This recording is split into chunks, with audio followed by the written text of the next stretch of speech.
film opens with the sound of Dr. Louise Banks conversing with someone.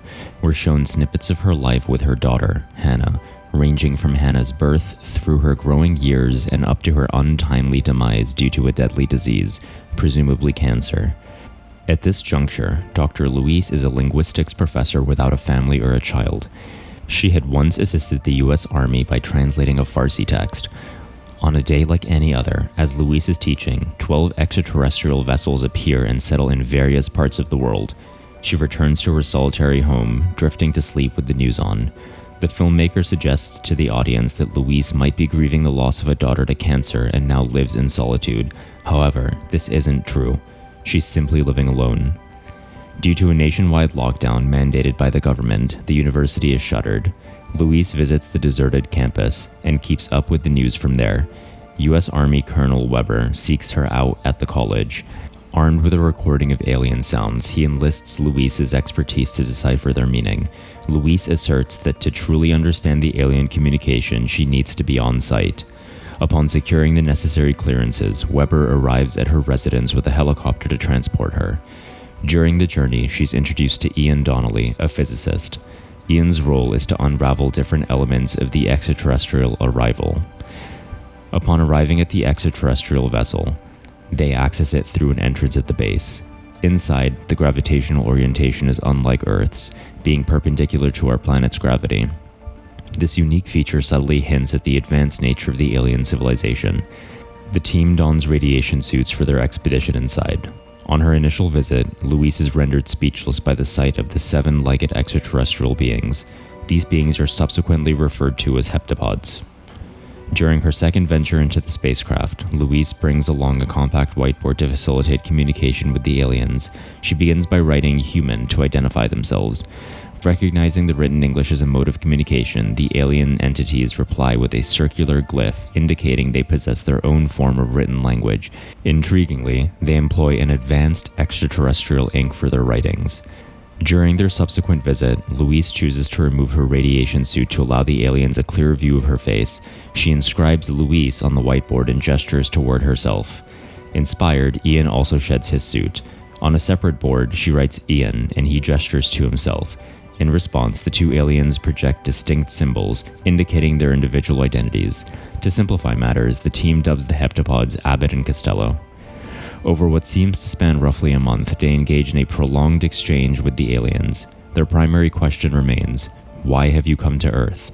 Navigating the intricacies of language and communication, especially with sophisticated extraterrestrial species, proves to be a lengthy endeavor.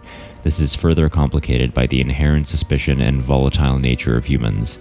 China adopts an aggressive stance towards the aliens, severing its communication with the rest of the world. This action prompts other nations to do the same. In time, global communication breaks down as each country pursues its independent strategy. The final message they decipher from the heptapods reads as, "Use weapon."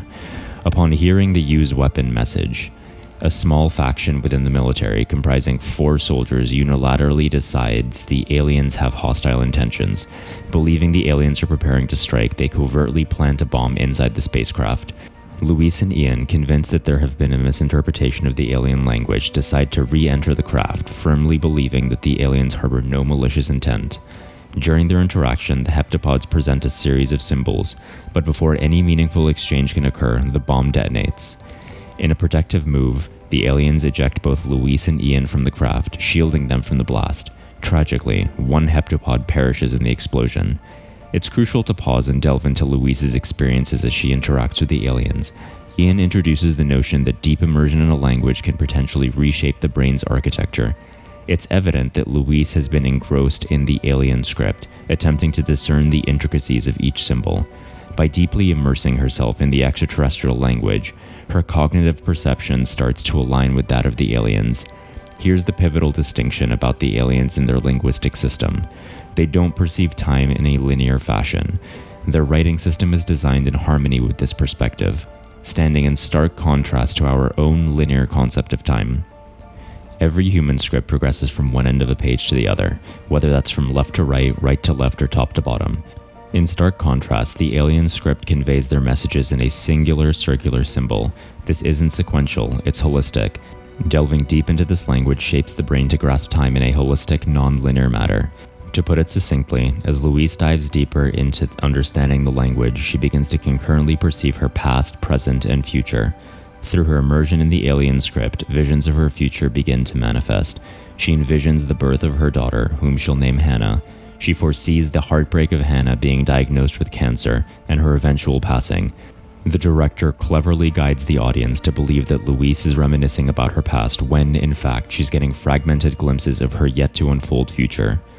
After the assault, the alien vessel ascends to a greater altitude, rendering it inaccessible. Ian then makes a significant discovery.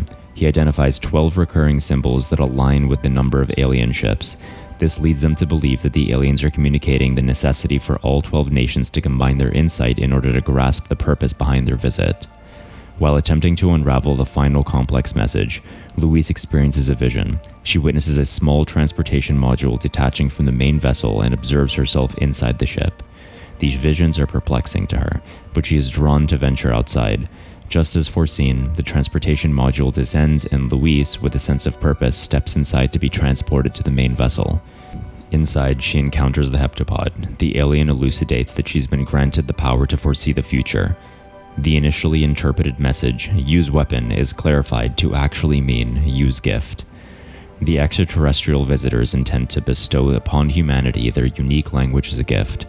They cryptically mention that in 3,000 years they will require assistance from humans. The specifics of this impending help remain ambiguous. However, it's discerned that providing humans with the ability to perceive time non-linearly is crucial for some future collaboration. Following the unprovoked bombing of the alien vessel, humanity is on edge, anticipating a retaliatory strike.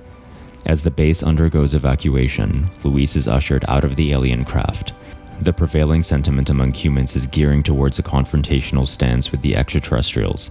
All alien crafts adjust to assume a horizontal orientation.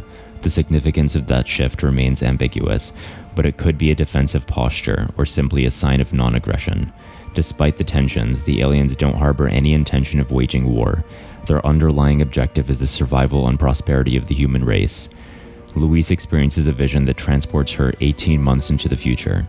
Here, world leaders have congregated to commemorate a newfound peace, having overcome the looming threat posed by the extraterrestrials. Among them is General Shang, the Chinese leader who approaches Louise to express his gratitude. He credits her with a pivotal phone call made to his private line a year and a half earlier, a call that Louise, in her current timeline, has no memory of making. But given her newfound ability to perceive time non-linearly, she's navigating both her present and this future moment simultaneously. In this future rendezvous, General Shang discloses his private number to Louise and confides a deeply personal Mandarin phrase, a sentiment shared by his late wife, essentially, "War knows no victors, only widows." Shang reveals that it was these very words spoken to him by Louise in their phone conversation that swayed him away from launching an assault on the aliens. Back in her present timeline, armed with this critical information, Louise acts swiftly. She procures a satellite phone, dials General Shang's private number, and recounts the poignant Mandarin statement to him. Louise and Shang both have a future memory ability because of the alien language. Louise uses a piece of future information, Shang's number and message, to influence a present situation. Later, Shang recognizes he needs to provide that exact information to Louise to ensure the events play out correctly. It's like having a two-way conversation with time, where both past and present guide each other's decisions. General Shang is taken aback when Louise unexpectedly calls his private number, repeating his late wife's words. This prompts him to stop the attack on the aliens and offer to share China's information on them with the USA. As a result, the countries reunite. Having successfully shared their language with humans, the aliens depart. The audience discovers that the moments between Louise and Hannah are from the future, not the past. The ending also reveals that Ian will be Hannah's father. This indicates Louise has foreseen a future with Ian, their love, and the birth of their daughter. She also knows of Hannah's eventual fatal illness. Despite knowing the pain it will bring, Louise still decides to have Hannah, yet she hides this future from Ian. By the time she reveals the impending illness, it's already determined that Hannah will not survive. Ian struggles with this revelation and cannot forgive Louise for their daughter's fate, leading to their separation. The movie concludes with Louise coming to terms with and embracing her known future.